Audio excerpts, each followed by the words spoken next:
China's history spans more than 3,500 years, with a civilization that has shaped politics, philosophy, art, and warfare for millennia. From legendary emperors and dynasties to technological advancements, China's past is one of resilience, innovation, and cultural richness. We delve into the mythical origins of China, exploring ancient legends, gods, and the foundation of early Chinese civilization. The mythical creation of China. Before recorded history, Chinese mythology sought to explain the creation of the world and humanity. The legend of Pango, the first being.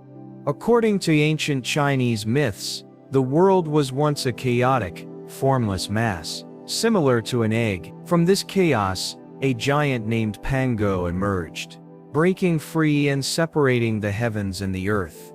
The sky rose higher each day, the earth became denser, and Pango grew taller, ensuring the world remained divided. After 18,000 years, Pango finally collapsed, and his body transformed into the natural world. His eyes became the sun and moon. His breath turned into wind and clouds. His blood formed rivers, and his bones became mountains.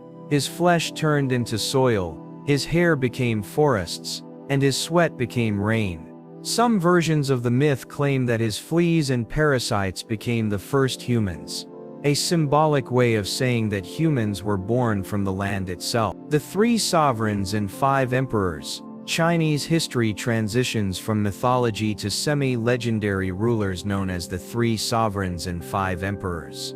These rulers laid the foundations of Chinese civilization, introducing agriculture, medicine, governance, and philosophy. The three sovereigns, San Huang. These legendary deities ruled China before the first dynasties, bringing knowledge to humanity. Fuxi, the father of civilization, credited with teaching people how to fish, hunt, and domesticate animals, inventing the first Chinese writing system and divination techniques. Nuwa, the mother of humanity. According to legend, she created humans from clay. When a catastrophe destroyed the sky, she mended it with 5 colored stones, restoring balance. Shennong, the divine farmer, introduced agriculture and taught the cultivation of crops, discovered medicinal herbs, leading to early Chinese medicine. These semi-mythical figures were followed by the 5 emperors, rulers who established law, order, and government. The 5 emperors, Wudi. The 5 emperors were wise rulers who helped shape China's early development. Huangdi, the Yellow Emperor. Huangdi, 2697–2597 BC. A pivotal figure in Chinese history, he is often credited with inventing writing, the calendar, and traditional Chinese medicine, leading China's first great battles, symbolizing the beginning of military strategy. Introducing silk production, a cornerstone of China's trade economy. Chun Shu, strengthened China's political structure and cosmic order, making it more organized. Emperor Ku Di Wu promoted rituals and ceremonies, laying the groundwork for Confucian values. Yao, often depicted as a benevolent ruler, Yao emphasized meritocracy rather than hereditary rule. Shun, known for his humility and virtue, Shun was said to have personally tested his officials before allowing them to govern. Before he died, he chose Yu the Great as his successor, breaking the tradition of hereditary succession. This transition led to China's first recorded dynasty, the Xia dynasty. The Xia dynasty, say 2070–1600 BC. China's first dynasty. Many scholars consider the Xia dynasty to be China's first true civilization, although much of its history is intertwined with legend. Founded by Yu the Great, Dayu, a hero who controlled China's devastating floods, introduced hereditary rule, transitioning China into a dynastic system. Archaeological sites suggest the Xia were skilled bronze workers, indicating early technological advancement. However, due to the lack of written records, Some scholars debate whether the Xia dynasty truly existed, or was a later myth created to justify imperial rule. Regardless, the Xia dynasty set the stage for the next major power, the Shang dynasty. Early Chinese society. Life before dynasties. Before organized dynasties, China was home to hunter-gatherers and early agricultural societies. Paleolithic and Neolithic China 2.5 million 2000 BC. Early humans lived as nomadic groups, hunting and gathering for survival. Over time, villages emerged, allowing people to cultivate crops and domesticate animals. The Yang Shao and Long Shan cultures 5000–2000 BC. These cultures predated the Xia dynasty, revealing Yang Shao culture 5000–2000 BC. Famous for pottery and early settlements, Long Shan culture 3000–2000 BC. Developed walled towns and social hierarchies, a sign of an evolving civilization. By the time of the Xia dynasty, China had already begun its transformation into a centralized society with rulers and tradition. The significance of oracle bones in early writing. The transition from myth to recorded history is evident in oracle bones, one of the first known Chinese writing systems. Oracle bones were used for divination during the Shang dynasty, 1600. Questions were carved into turtle shells or animal bones, then heated until they cracked.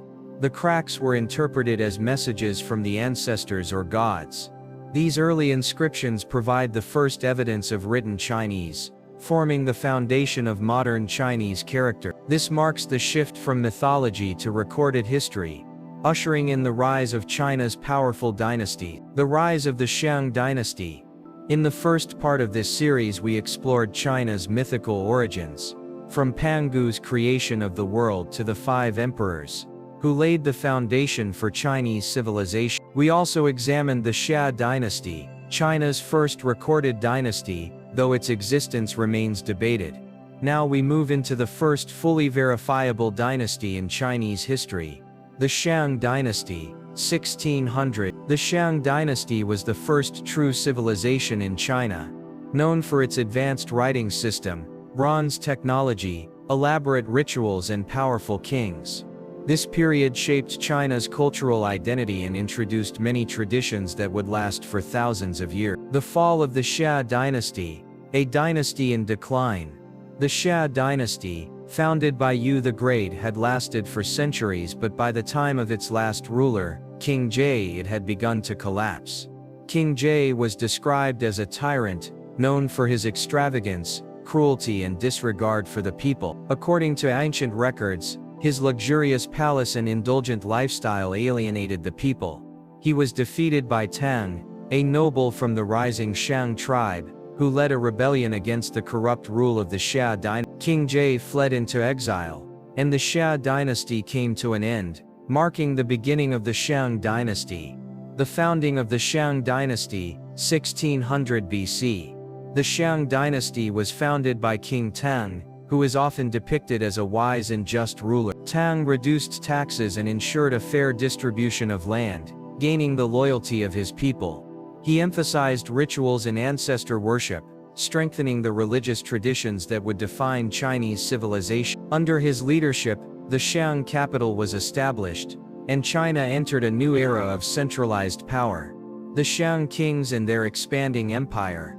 The Shang dynasty was ruled by a series of powerful kings, each expanding the kingdom's territory, military strength, and religious tradition. The Shang kings controlled a network of city-states, using a feudal-like system where noble families owed allegiance to the king. Large armies were used to expand the Shang domain, conquering neighboring tribes and ensuring control over key trade routes. The capital of the Shang moved several times, with major cities such as Zhou and Anyang serving as important cultural and administrative centers. The importance of bronze. The Shang's technological advancement. The Shang dynasty was known for its mastery of bronze making, producing some of the most sophisticated bronze artifacts in the ancient world. Weapons, armor, and chariots were crafted using advanced metalworking techniques. Bronze vessels were used in religious ceremonies, symbolizing wealth and power. The Shang perfected the lost wax casting technique, allowing them to create intricate designs on weapons, tools, and ceremonial objects. These advancements gave the Shang a military advantage over their enemies, making them one of the most powerful early civilizations in East Asia. The rise of oracle bones, the first Chinese writing system. One of the greatest legacies of the Shang dynasty was the invention of written Chinese. Shang rulers practiced divination, believing that ancestors could communicate with the living through oracle bones. Turtle shells and ox bones were inscribed with questions for the spirits, then heated until they cracked. The cracks were interpreted by priests, giving answers about warfare, harvests, and the king's rule. These inscriptions form the earliest evidence of Chinese writing, directly linking ancient script to modern Chinese characters. Religion and ancestor worship. Religion played a central role in Shang society, influencing everything from politics to warfare. The Shang people believed in spirits that controlled natural forces and human destiny. Ancestor worship was key. Shang kings offered sacrifices to their royal ancestors, believing they could influence the world of the living. The god Shang Dai was the supreme deity, ruling over the forces of nature and human fate. These religious practices shaped Chinese spirituality for centuries, leading to the later development of Confucianism, Taoism, and Buddhism. Social structure of the Shang dynasty. Shang society was highly hierarchical, with strict divisions between different classes. The king and royal family, the highest authority, ruling with absolute power. Nobles and military leaders controlled regions and armies, ensuring loyalty to the king. Craftsmen and artisans, skilled in bronze making, pottery, and textile production. Farmers made up the majority of the population, working land owned by nobles. Slaves, often captured prisoners of war used for labor and sacrifice. This rigid social structure ensured the stability of the Shang dynasty, but also led to tensions between the ruling elite and the lower classes. The role of women in the Shang dynasty. Unlike later periods of Chinese history, women in the Shang dynasty had a more active role in society. Fu Hao, one of the most famous Shang women, was a military general and priestess. She led large armies, performed important rituals, and was buried with great honor, proving that women could hold significant power. Despite this, most Shang women were expected to obey their fathers and husbands, reflecting the early development of Confucian gender roles. The decline of the Shang dynasty. After nearly 600 years of rule, the Shang dynasty began to weaken due to corruption and luxury. Later Shang kings became increasingly indulgent, focusing more on pleasure than governance. Oppression of peasants, heavy taxes, and forced labor led to widespread discontent. Military defeats. The Shang faced repeated attacks from neighboring tribes, weakening their control. The final Shang king, King Zhou, was known for his cruelty and wastefulness. His rule led to one of the most famous rebellions in Chinese history. The rise of the Zhou dynasty. The fall of the Shang and the rise of the Zhou dynasty. 1046 BC. The Shang dynasty came to an abrupt end when it was overthrown by the Zhou people. King Wu of Zhou led an army against the last Shang king Zhou. At the Battle of Moye, the Shang army, weakened by corruption, was easily defeated. King Zhou of Shang set fire to his palace and died, marking the end of the Shang dynasty. The Zhou dynasty then took power, ushering in a new era of Chinese civilization. The Zhou dynasty and the Mandate of Heaven.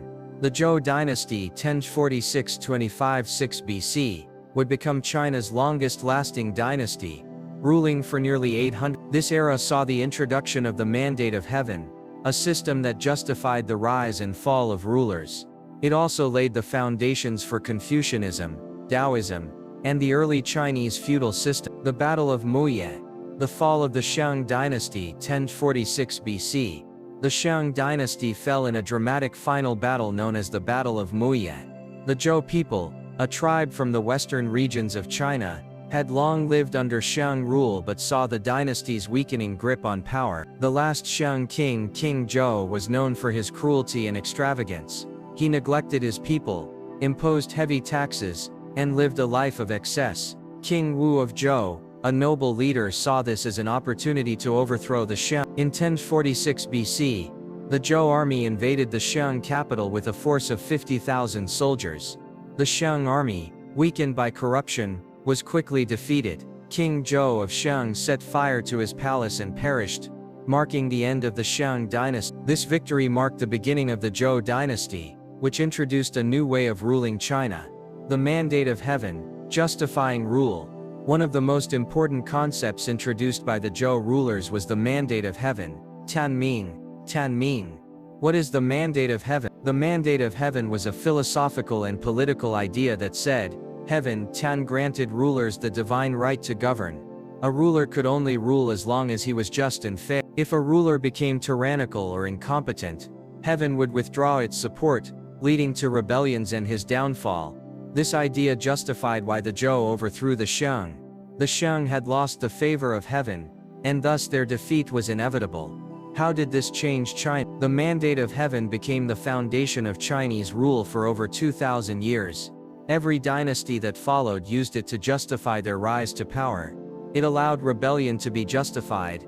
If a ruler was failing, it was seen as heaven's will that they be overthrown. This idea still influences Chinese thought today, and explains China's cyclical history of dynastic rises and falls. The Zhou feudal system, organizing the empire. To rule such a vast territory, the Zhou kings developed a feudal system. The king, son of heaven. The supreme ruler, who governed by divine right. Lords and nobles, given land and power in exchange for loyalty and military service. Peasants and farmers, lived on noble-owned land, paying taxes and providing labor. How did this system work? The king gave land to noble families in return for military and political support. These noble families controlled their regions like independent states, but they owed allegiance to the Zhou king. Over time, some of these nobles gained too much power, leading to internal conflicts and instability. This system worked well in the early Zhou period, but later led to the dynasty's decline, as nobles became too powerful. The Western Zhou period, 1046–7071 BC. The Golden Age, the first 300 years of Zhou rule, known as the Western Zhou period, were seen as a golden age of stability. Achievements of the Western Zhou dynasty expanded the kingdom, incorporating new regions into Chinese civilization, developed iron tools, leading to better farming techniques, codified laws, creating a more organized legal system, strengthened ancestor worship, maintaining Shang religious traditions, encouraged philosophical thought, leading to the rise of Confucianism and Taoism. The fall of Western Zhou, 7071 BC. However, by 7071 BC, the Zhou kings lost control over their vast empire. King Yu of Zhou, the last ruler of the Western Zhou, was infamous for his foolishness and indulgence. He angered his nobles, leading to rebellions. Foreign invaders known as the Quan Rong attacked the Zhou capital. King Yu was killed, and the Zhou court fled eastward, marking the end of the Western Zhou period. The Eastern Zhou period, 7070–6 BC, an age of chaos. With the fall of Western Zhou, the dynasty continued, but the king's power became weak. The Eastern Zhou period is divided into two major eras, Spring and Autumn period, 7070–76 BC. Warring States period, 475–221 BC. The Spring and Autumn period, 7070–76 BC. The Zhou king was now only a figurehead, while regional lords fought for power. Warfare between feudal states increased as different factions sought dominance. Despite the political chaos, this period saw cultural and philosophical growth. This is when Confucius, Laozi and other major thinkers developed their philosophies, seeking to bring order to China. The Warring States period, 475–221 BC. This period saw full-scale wars between rival states, as each tried to become the ultimate ruler of China. Major feudal states like Qin, Chu, and Zhou became powerful. While the Zhou king's influence disappeared, the concept of war changed, with states building massive armies and fortifications. The rise of legalism, strict rule by law, became popular as rulers sought absolute control over their people. This chaotic era paved the way for the rise of the Qin dynasty, which would finally unify China under one ruler. The end of the Zhou dynasty, 236 BC. After centuries of decline, the Zhou dynasty officially ended in the state of Qin, under King Zheng, later Qin Shi Huang, conquered the last Zhou remnants. The Zhou kings had long lost power, ruling in name only. Qin's rise marked the beginning of China's first empire, led by a strong centralized government. Despite its fall, the Zhou dynasty's legacy endured. The ideas of the Mandate of Heaven, Confucianism, and feudalism shaped China's future. In 231 BC, he declared himself Qin Shi Huang, the first emperor of China. The Warring States period, 475–231 BC, China's Age of War. By the 5th century BC, the Zhou dynasty had lost all real power. China was divided into 7 powerful warring states, each vying for control. Qin, located in the west, known for its military strength and strict laws. Chu, the largest state in the south, rich in culture and resources. Qi, a powerful coastal state with a strong economy and navy. Yan, located in the far north, known for its strong fortifications. Han, a smaller but strategic state caught between stronger rivals. Zhou, famous for its elite cavalry and warrior traditions. Wei, a once powerful state, now weakened by internal conflict. This period saw new weapons, larger armies and ruthless strategies. Crossbows revolutionized warfare, making large armies more effective. Iron weapons replaced bronze, giving soldiers deadlier tools. Legalism, a harsh governing system, spread across China. Massive fortifications and walls were built to protect kingdoms from invasion. Despite the intense competition, one state stood out: Qin. The rise of Qin, a ruthless superpower. Qin had once been an outsider kingdom in western China, but through brutal reforms and military innovation, it became the strongest state. Why was Qin so powerful? Legalism as state policy. Qin rulers enforced strict laws and harsh punishments, ensuring total obedience. A merit-based system. Unlike other states, Qin promoted officials based on ability, not birth. Agricultural advancements. Qin's farmers used advanced irrigation and steel plows, increasing food production. A powerful military. Qin's army was well-trained and highly disciplined, using iron weapons, cavalry and crossbows. Strategic diplomacy. Qin rulers played their rivals against each other, weakening them before attacking. By the mid-3rd century BC, Qin had overtaken its rivals in strength. Then came its greatest leader King Zheng.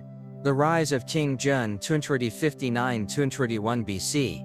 King Zheng was born in 259 BC, during a period of constant warfare. His father, the king of Qin, died when Zheng was just 13 years old. Because of his young age, his prime minister Liu Buwei ruled in his place. However, when King Zheng reached 232 years old, he took full control of the government and began his campaign to unite China. He removed corrupt officials and centralized power. He expanded the military, making it the most feared force in China. He declared war on the remaining warring states, one by one. Over the next 9 years, Qin would defeat all rivals, bringing an end to the warring states period. The unification of China, 230–231 BC. Between 230 and 231 BC, Qin crushed all remaining states, one after another. The fall of the warring states, 230 BC. Han fell first, its small size making it an easy target. 238 BC, Zhou was defeated, despite its strong warrior culture. 235 BC, Wei surrendered after Qin flooded its capital. 233 BC, Chu, once the most powerful, was conquered in a brutal campaign. 232 BC, Yan was defeated after a failed assassination attempt on King Zheng. 231 BC, Qi, the last state, surrendered without a fight. For the first time in history, China was united under one ruler. King Zheng declared himself Qin Shi Huang, meaning the first emperor of Qin. This marked the birth of Imperial China, an empire that would last for over 2,000 years. Qin Shi Huang, the first emperor of China. Now that China was unified, Qin Shi Huang focused on transforming the empire. His key reforms: abolishing feudalism. He abolished the feudal system, where lords controlled land. Instead, he divided China into 36 provinces, ruled directly by his officials. Standardizing China. Writing system. He standardized Chinese characters, creating a single language for all. Currency. He introduced a national currency, replacing local coins. Weights and measures. He created a single system of weights and measures, making trade more efficient. Roads and canals. He built a vast network of roads and canals to connect the empire. Building the Great Wall. To protect China from northern invaders, he connected smaller walls, creating the first version of the Great Wall of China. Thousands of workers died building the wall, earning it the name the longest graveyard in the world. Brutal suppression of dissent.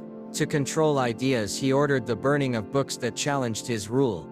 Scholars who opposed him were executed or exiled. Qin Shi Huang ruled with an iron fist, but his policies shaped China's future. The death of Qin Shi Huang and the collapse of the Qin dynasty. Despite his power, Qin Shi Huang feared death.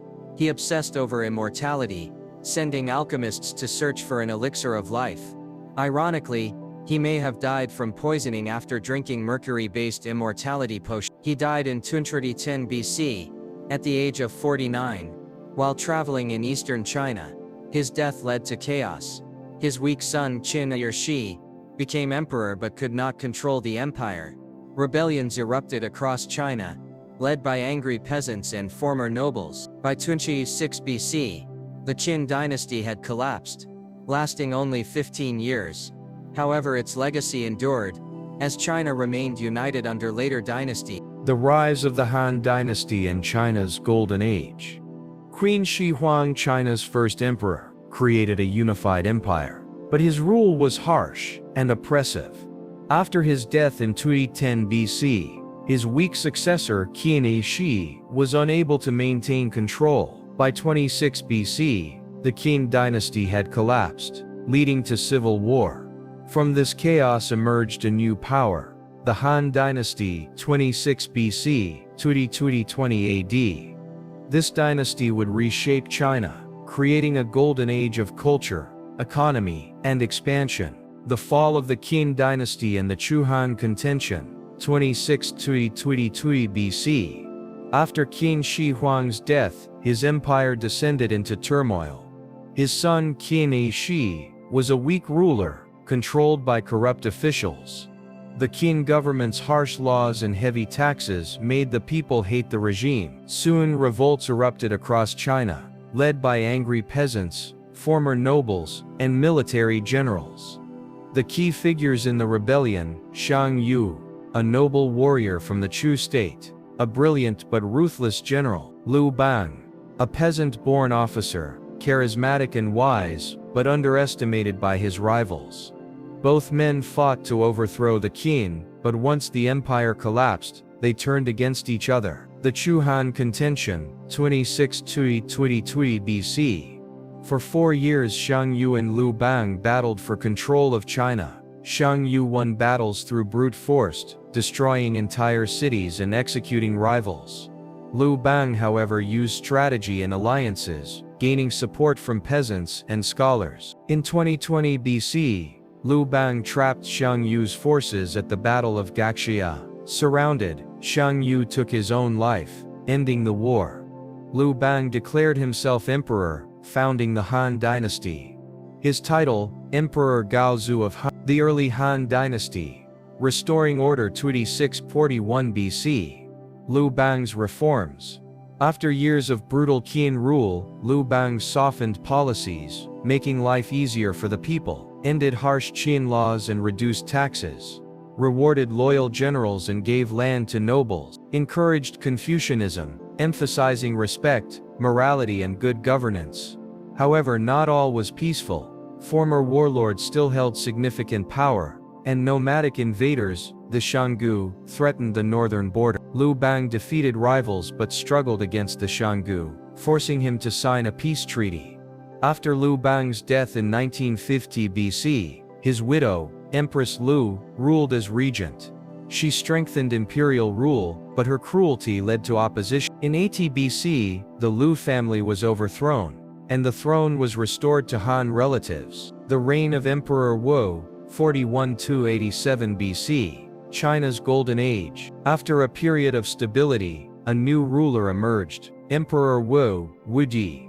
He would expand China's borders, centralize power, and promote innovation. Key achievements of Emperor Wu: expanded China's territory, conquered Korea, Vietnam, and parts of Central Asia, defeated the Shang, securing China's northern frontier, established the Silk Road, opened trade routes connecting China to the Middle East, India, and Rome. Silk, tea, and spices became highly valuable exports.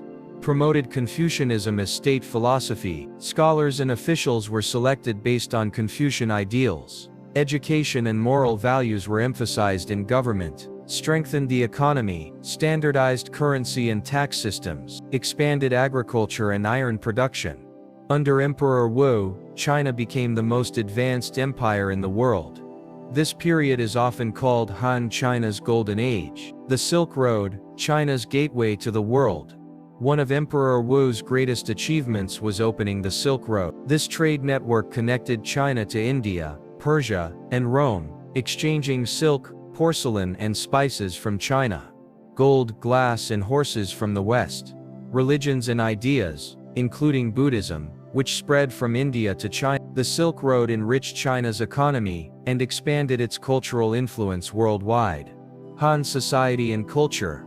Daily life in ancient China. During the Han Dynasty, Chinese society flourished, cities grew, technology advanced, and new inventions changed daily life. Daily life of Han citizens. Emperor and nobles lived in luxurious palaces, wore silk robes, and ruled provinces. Scholars and officials, well-educated Confucian scholars, ran the government.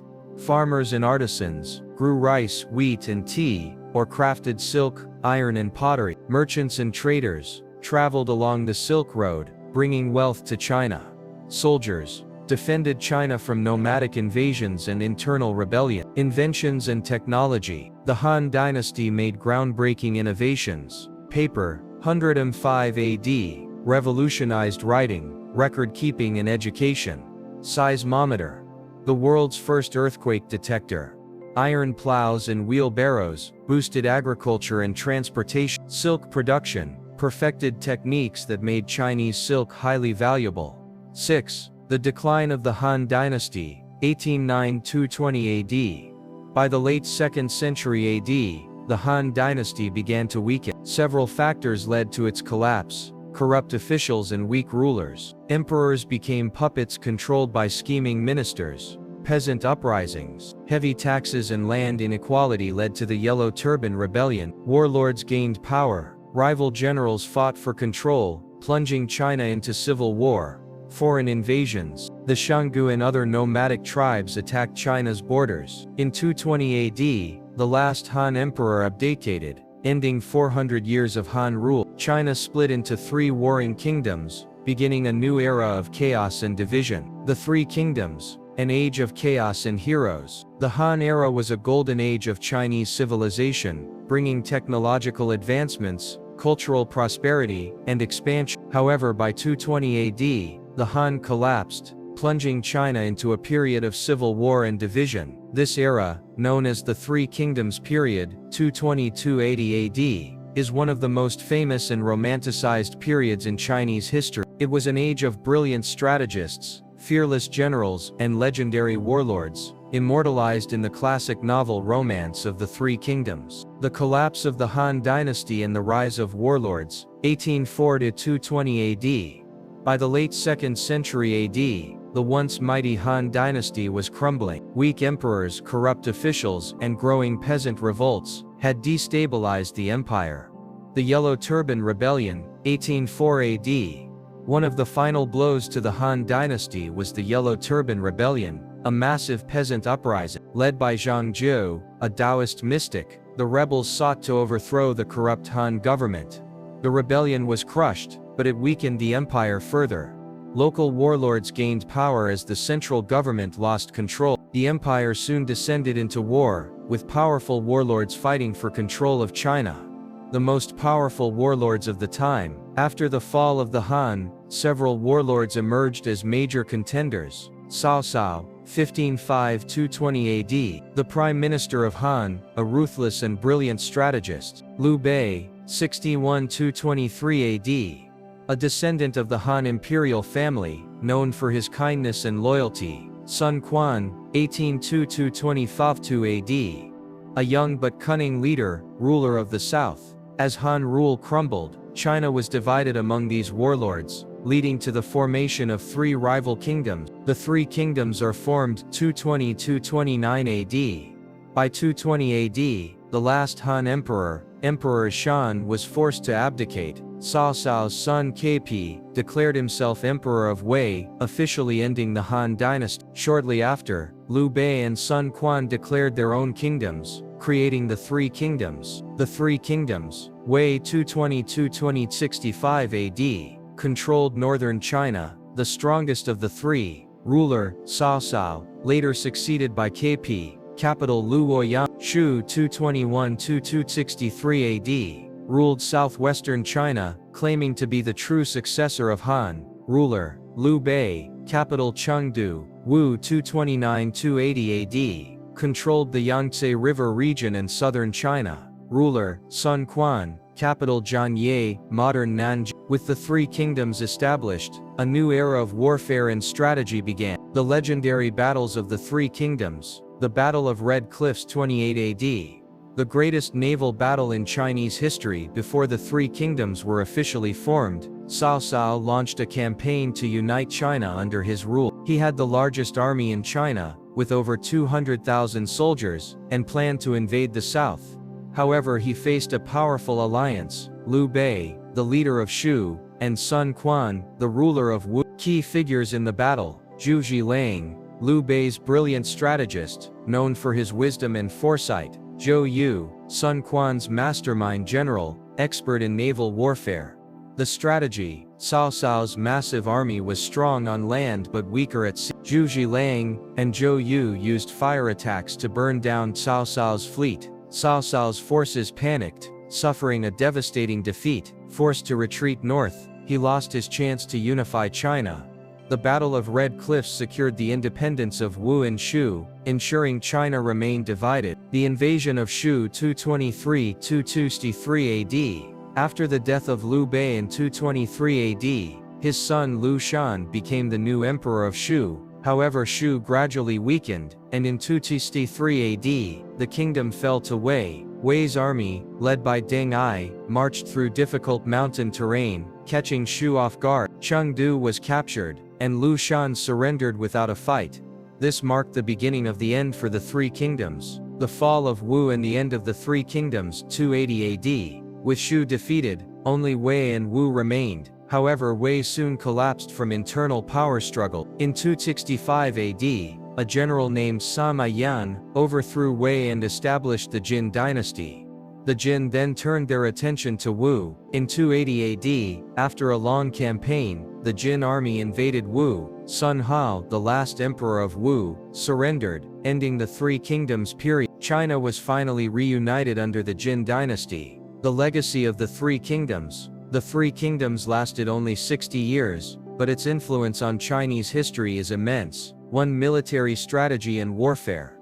The era produced some of the greatest military minds, including Zhou Zhilang and Zhou Yu. The Battle of Red Cliffs remains one of the most studied battles in history. 2. Romance of the Three Kingdoms. The Three Kingdoms period became legendary through the 14th century novel, Romance of the Three Kingdoms. It portrays Cao Cao as a villain, Liu Bei as a hero, and Zhou Zhilang as a genius strategist. The novel remains one of the most famous works of Chinese literature. 3. Political lessons. The Three Kingdoms showed that even the strongest empires can collapse from within. It emphasized the importance of leadership, alliances, and strategy. Even today, many Chinese leaders and military strategists study the Three Kingdoms era. The Age of Division and the rise of Buddhism in China. By 280 AD, the Jin dynasty had successfully reunified China, ending the chaos of the Three Kingdoms. However, peace did not last long. The Jin dynasty quickly collapsed, plunging China into yet another period of division, war and cultural transformation.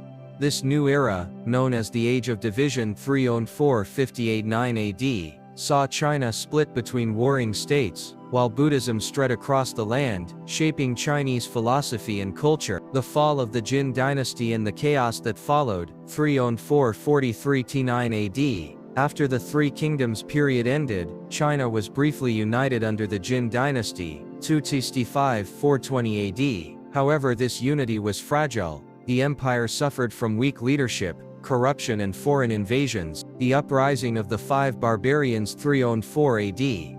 One of the key reasons for the Jin dynasty's collapse was the uprising of the Five Barbarians, a series of rebellions by non-Han Chinese groups in northern China. For centuries, nomadic tribes such as the Yixiangu, Xianbei, Jie, Di, and Shan had lived on China's borders. The Jin dynasty had relied on these groups for military support, but failed to control them. In 304 AD, these tribes rose up in rebellion, leading to the destruction of the Jin dynasty's control over northern China.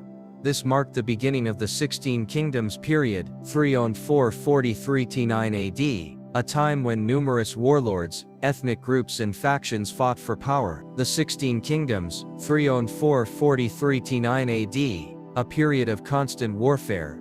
During this time, China was divided into multiple rival states, primarily in the north. These kingdoms were ruled by both Han Chinese warlords and non-Han tribes. Key events during this period include the invasion of northern China by the Xiangu, a nomadic people from the north, the sacking of Luoyang and Chang'an, two of China's greatest cities, the struggle between different warlords, leading to constant battles and shifting alliances. The north was in chaos, but in the south, a remnant of the Jin dynasty continued to rule. The southern and northern dynasties, 425-89 AD, a divided China. By the early 5th century, China was divided into two major regions. The northern dynasties, 43-9-589 AD, ruled by non-Han Chinese groups who had adopted Chinese culture. The southern dynasties, 425-89 AD, ruled by Han Chinese emperors, continuing the legacy of the Jin dynasty. This era is called the Northern and Southern Dynasties, 425-89 AD, and was marked by political instability, constant power struggles between dynasties, cultural development, advances in art, literature and philosophy. The rise of Buddhism, which became a dominant religion in China. The Northern Dynasties, foreign rule and Sinicization. The North was ruled by various non-Han groups, especially the Xianbei. Over time, they adopted Chinese customs, language, and government systems. The most powerful of these dynasties was the Northern Wei dynasty, 386-53-4 AD. The Xianbei rulers of Northern Wei implemented land reforms, centralized government, and Confucian principles. They encouraged intermarriage between Han Chinese and Xianbei people, helping blend the cultures together. Buddhism flourished under their rule, with the construction of massive Buddhist cave temples. The Southern Dynasties, the last Han Chinese kingdoms. The South remained under Han Chinese rule, but was divided into several short-lived dynasties. These included Lu Sung Dynasty, 424-79 AD, Southern Qi Dynasty, 479-502 AD, Lang Dynasty, 502-557 AD, Chen Dynasty, 557-589 AD. These dynasties were plagued by internal conflicts, assassinations, and corruption. Despite political turmoil, the South saw major cultural and artistic achievements. The North and South remained divided until the late 6th century, when a powerful leader emerged to reunify China. The rise of Buddhism in China, 4th-6th century AD. During this period of war and division, many Chinese people turned to Buddhism for spiritual guidance. Confucianism and Taoism had been the dominant philosophies in China for centuries. However, Buddhism offered answers about suffering and reincarnation, making it attractive to people living in chaotic times. Buddhist monks traveled from India to China, translating sacred texts and spreading Buddhist teaching. The growth of Buddhist influence. Buddhism influenced Chinese society in many ways. Temples and monasteries were built across China. Buddhist monks served as advisors to emperors and warlords. Buddhist philosophy mixed with Chinese traditions, creating Chinese Buddhism, which was different from Indian Buddhism. One of the most famous Buddhist sites from this period is the Longmen Grottos, a massive series of stone-carved Buddha statues in northern China. By the 6th century, Buddhism had become one of the most important religions in China, shaping its art, literature and philosophy. The reunification of China, the rise of the Sui dynasty 589 AD. After centuries of war, China was finally reunified in 589 AD. A general named Yang Jun overthrew the Chen dynasty in the south, and united China under his rule.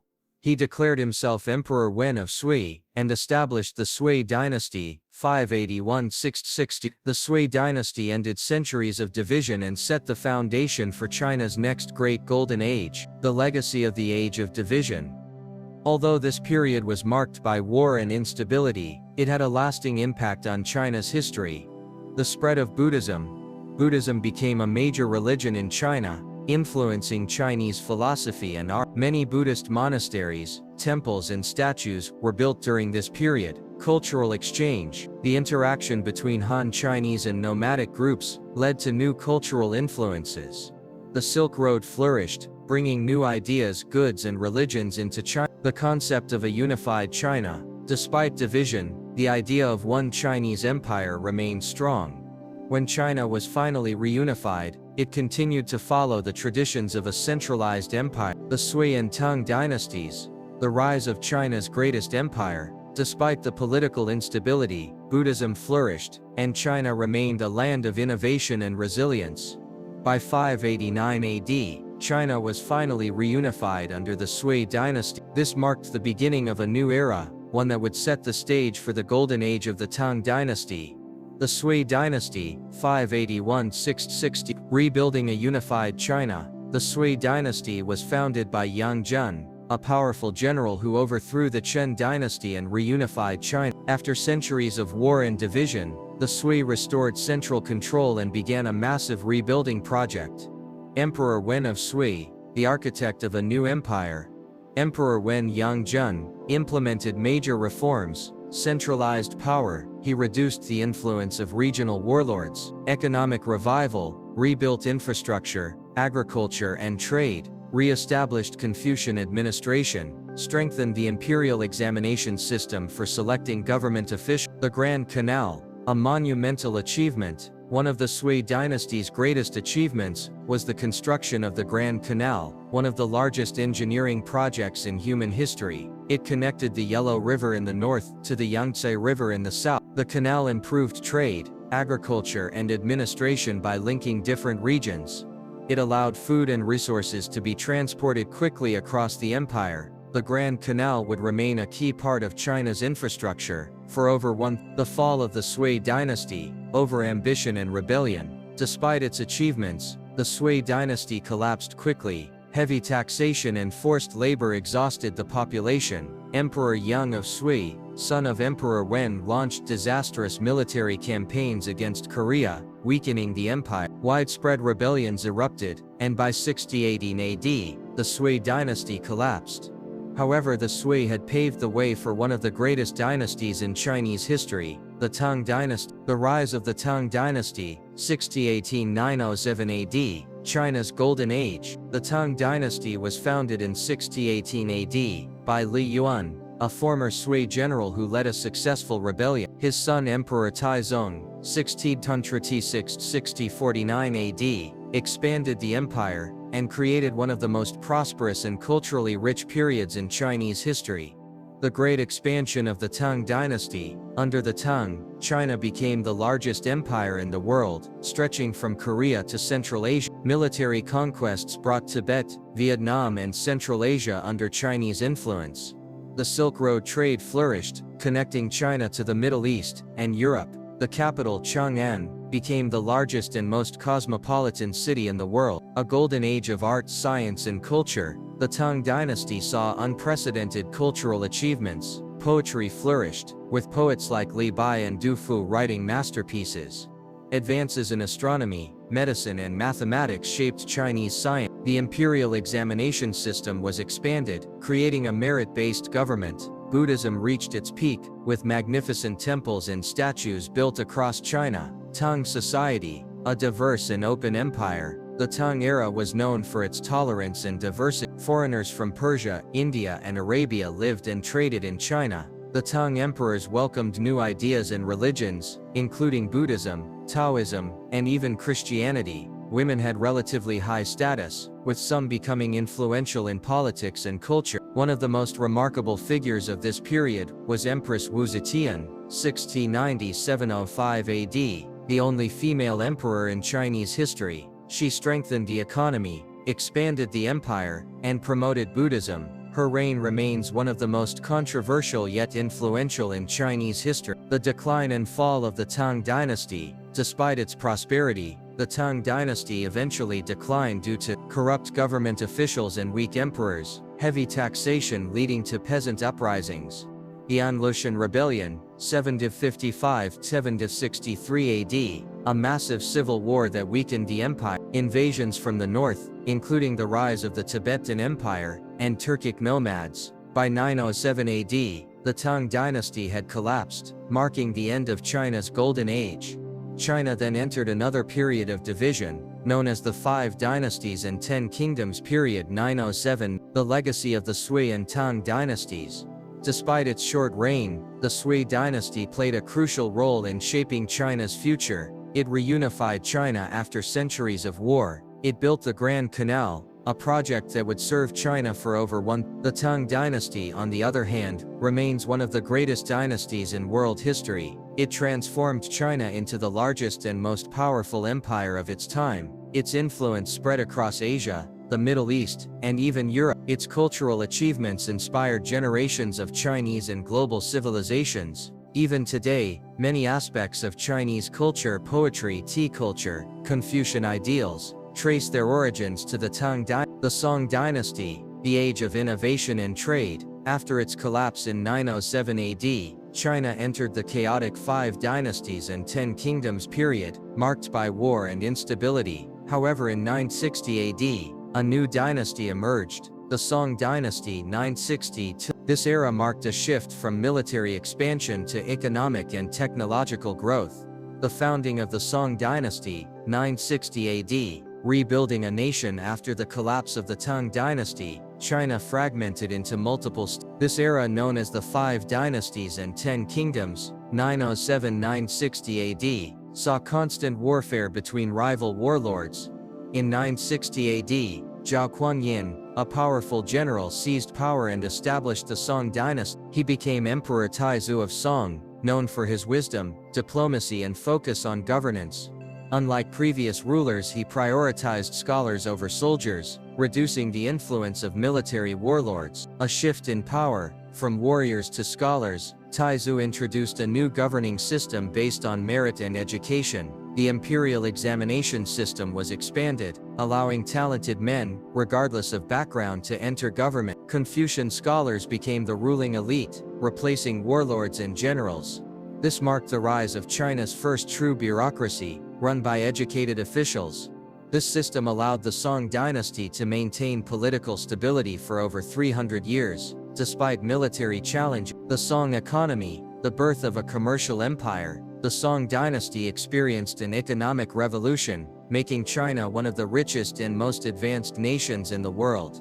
The agricultural boom, rice cultivation expanded, thanks to new strains of fast-ripening rice from Vietnam. Irrigation systems improved, increasing food production. The population exploded, reaching over 100 million people, the largest in the world at that time. The rise of trade and urbanization. Large cities like Kaifeng and Hangzhou became major economic and cultural centers. The Silk Road trade continued, bringing in goods from Persia, India, and the Middle East. Overseas trade expanded, with Song merchants sailing as far as Arabia and Africa. The world's first paper money. One of the greatest financial innovations of the Song dynasty was the introduction of paper money. Merchants needed a safer way to trade large sums without carrying heavy coins.